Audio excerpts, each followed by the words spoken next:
family, family, family, family, family, family, family.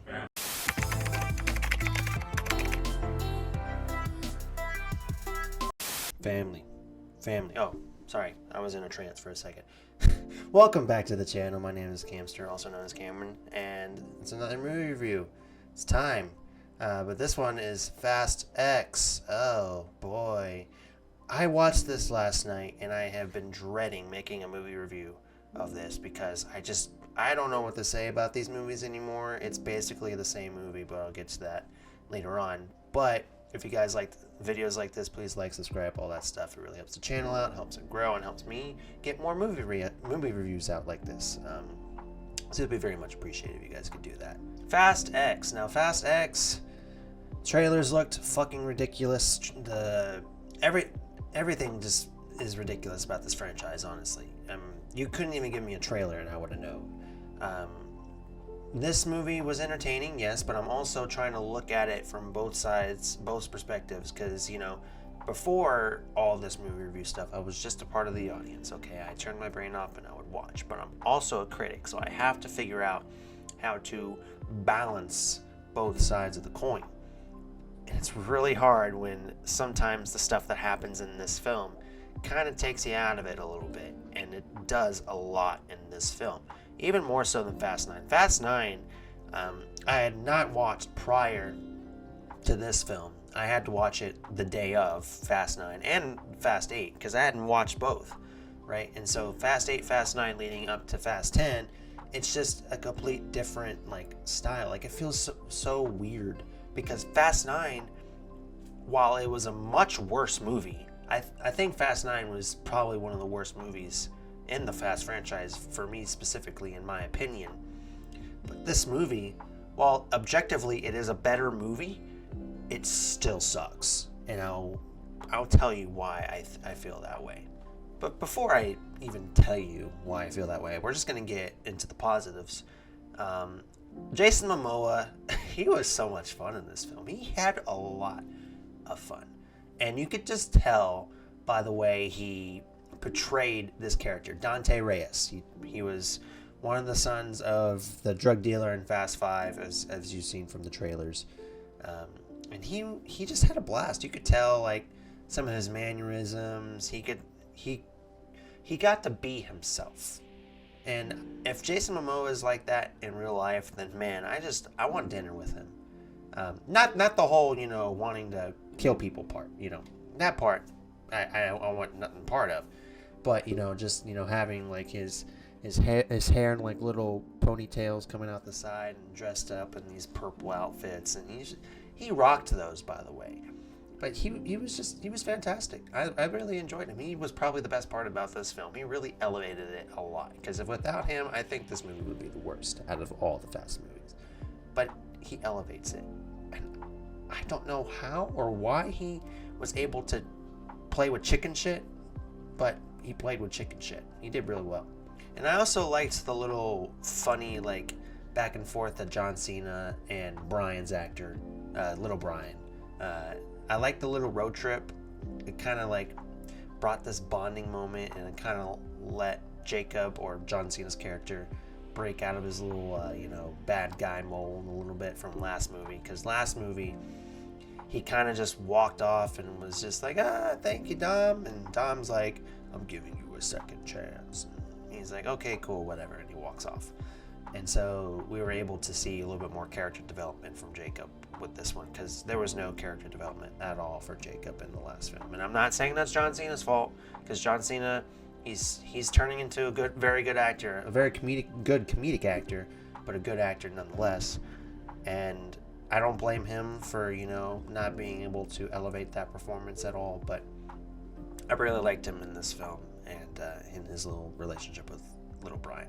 And I'm just going to go ahead and include like the mixed aspects with the positive, just a little bit. The flashbacks, I like the flashbacks, but I also hate them because I feel like it's taking advantage of Paul Walker. And Paul Walker was in this film for a couple minutes. Again, there was no CGI like of putting Paul's face onto somebody else's face. There was nothing like that. They used the footage from Fast 5 and little snippets of Brian, or Paul Walker's character, and they used him in this film in the very beginning, and that was to kind of tell why Jason Momoa's character is the way he is. And so they included those flashbacks, and I liked them because they also, like I said, they built Momoa's character, but I didn't like them because I felt they were very manipulative and took advantage. I don't really know how to explain it, but that's just my thought process right now going on with that. Now the negatives. There's a lot of negatives. And I'm just going to kind of speed run it. The dialogue sounds like it's written by ChatGPT. Okay, it's just very clunky, and people in this movie, they say lines for no reason, just to say lines. Like, someone will say a line, and then someone will say a line right after that person, and it has no correlation with each other at all. And it's like words that bots would use. And it's just very disorienting and just confusing, and it really takes you out.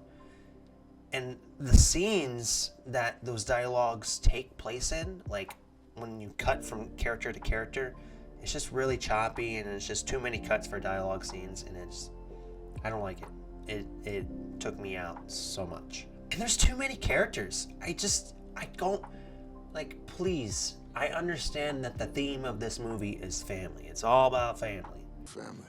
And I get that, okay? But not every character that you have to introduce has to be related to somebody. Like Brie Larson's character, she's related to Mr. Nobody, Kurt Russell. She's just Mr. Nobody's daughter, okay? And then Danielle Melchior, I think that's how you pronounce her last name. I'm not sure, but Ratcatcher from Suicide Squad. And she was also in Guardians recently. She is Elena's sister, the mother of Dom's son, Brian. His little, pick me up because Letty was gone. That chick, she was related to Elena, and just everyone's related to somebody, and it's too much. And I understand that's the theme, and it's just kind of a meme at this point. And I think the Fast directors and writers, they all know that, but again, I don't think it's funny. Stop it.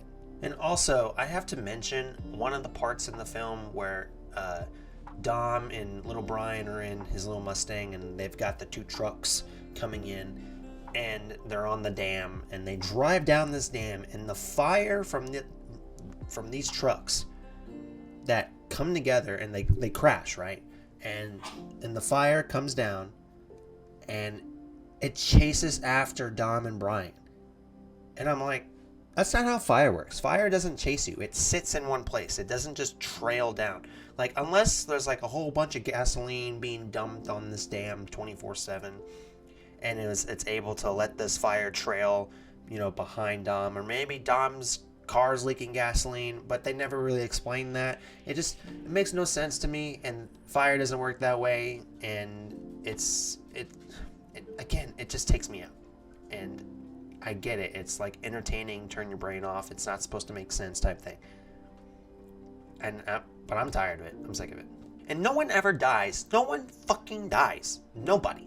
First you have Han, and then you have Gal Gadot, who shows up in the end credits. How are you going to explain that one? Huh? How are you going to explain Gal Gadot? Han, when they explained Han coming back, it just felt it felt like an excuse just to put him back in the films, right? And then Letty came back. Letty's made a little bit more sense because, again, that's when the writing was more cohesive, and I get that. But with Gal Gadot and with I'm blanking with Han, right? It makes no sense. That should be the catchphrase. Fast X makes no sense. And also, I did a family counter, okay? Because I wanted to know how many times they said family in the film, and they said it about 11 times, which is a lot less than I thought they would say it. But still, if I had a nickel for every time they said family, I have 11 nickels, which would be a lot. But that's pretty much it. I don't want to waste a lot of words about the movie. It's if you're somebody who likes the Fast movies and you just like the action, you like to be entertained, and you just like dumb shit like that, then this is the movie for you. But for me, movies like this, they They don't do anything for me. The action's there, yes, and the action, you know, it carries on and on and on, and the scenes that they're on, it just, no. I'm sorry, but it just doesn't do anything for me. And so, again, if you like the Fast movies, I suggest you go see this because, you know, it caters to a specific audience, and I get that, but it does not cater to me. And so I'm just going to give this movie, like, a straight down the road, like 5 out of 10. I don't think it's anything special. I don't think it's anything terrible. It's just like, okay, meh, decent, whatever. Just move on. We'll get over with. And so, yeah, 5 out of 10 is my rating for this film. Yeah, that's going to do it for the Fast X review. Like I said, if you like stuff like this, movie reviews, trailer reactions, I really got to step up on the trailer reactions. I hope to get, you know, back on the swing of things like that. But if you just like anything movie related, I'd suggest liking and subscribing. It helps the channel grow, and not only does it help the channel grow, but it helps people get eyes on me and give me more like constructive feedback and criticisms on how to be a better critic on how to build the channel, all that stuff.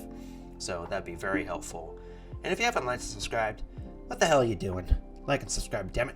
And I will see you guys in the next movie review. Now, if you excuse me, I'm gonna go meet my family.